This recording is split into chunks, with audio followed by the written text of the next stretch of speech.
Yehe, maghimo tag atsara nga gamay ra ang luya, tapos walay tawag nito, dapat may carrots to eh. Carrots, tapos ano din yung luya. Kaya, kaso nga lang, malayo sa baba, ayaw ko nang pumunta doon. Ito na lang. Makikita yung tingnan nyo yung natanggal na tubig sa sa papaya.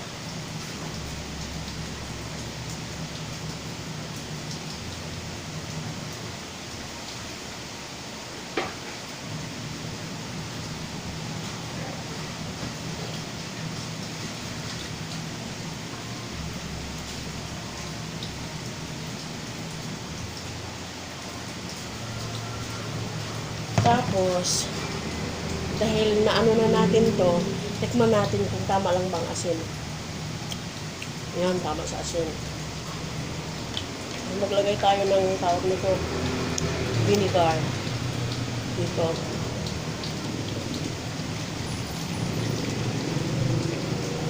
Yan. Isang vinegar. Ito rin. Dapat white sugar. Pero yung iba, mas gusto nila yung brown.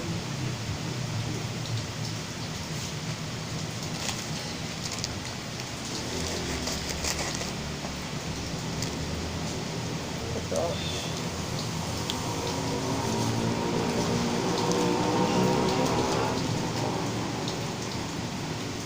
Yan lang muna, tapos anuhin natin. Tunawin natin dito. Tapos pag may carrots kayo, pwede din. Or lagyan nyo ng pasas. Lagyan nyo ng paminta or bawang. Depende sa inyo. Ako kasi mas gusto ko sana yung maraming luya. Para medyo may pagkaano talaga siya. Manghang talaga.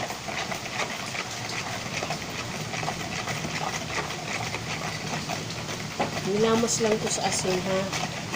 Lamasin sa asin. Tapos, depende sa inyo kung anong ilalagay niyo.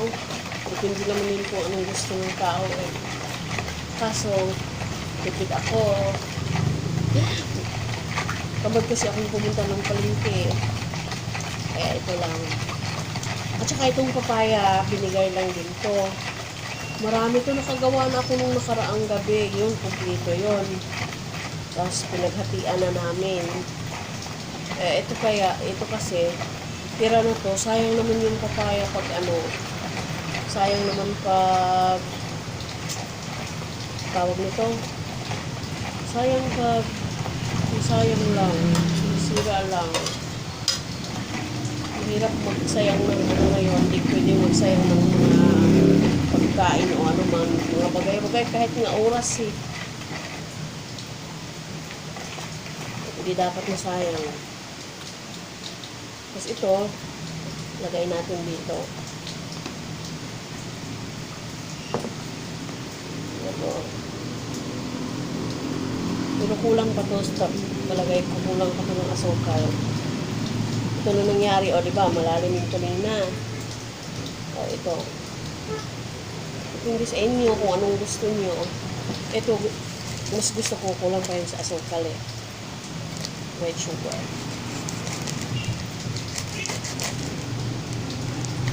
White sugar, dagdagan natin ng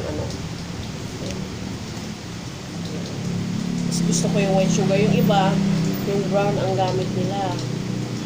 Tingnan nyo, kunti lang ang luya. Mas masarap, maraming luya ang ilagay. Tapos lagyan nyo ng, yung iba nilalagyan ng pasas, carrots. Yung nakaraan na ginawa ko, may carrots yun. At saka may nilagyan ko rin ng paminta. Tapos yung luya, talaga, kinuskus ko rin. Tinulungan ako ni Emma. Kaya, thank you Emma sa pagtulong sa carry.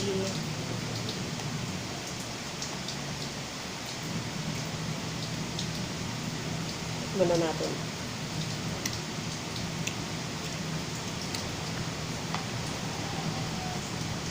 Sakto lang yung asim niya. Kulang siya sa sukal.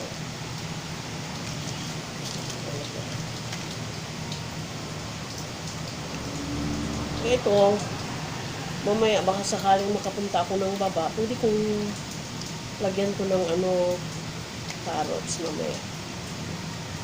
Tingnan natin mamaya kung ano. Tsaka pwedeng ihalo ka dito. Ayun lang. Kasi yung kagaya nung kasama namin sa boarding house, tinignan niya kung paano ko ginawa to. Sabi niya, yung nakita daw niya sa sa YouTube, niluto daw.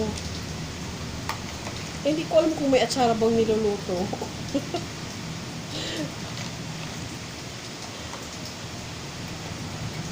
Kasi itong alam ko eh. Tingnan mo, walang kabuhay-buhay kasi walang carrots. Tapos kunti lang yung luya, malalaki pa yung gayat.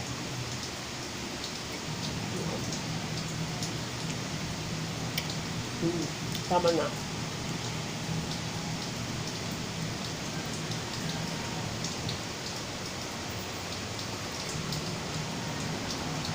Hindi siya maanghang. Yung kahapon na ginawa ko, maanghang siya kasi may paminta. Nilagyan ko ng paminta at saka maraming luya. Sa makapanood nito, subscribe naman ang channel ko please.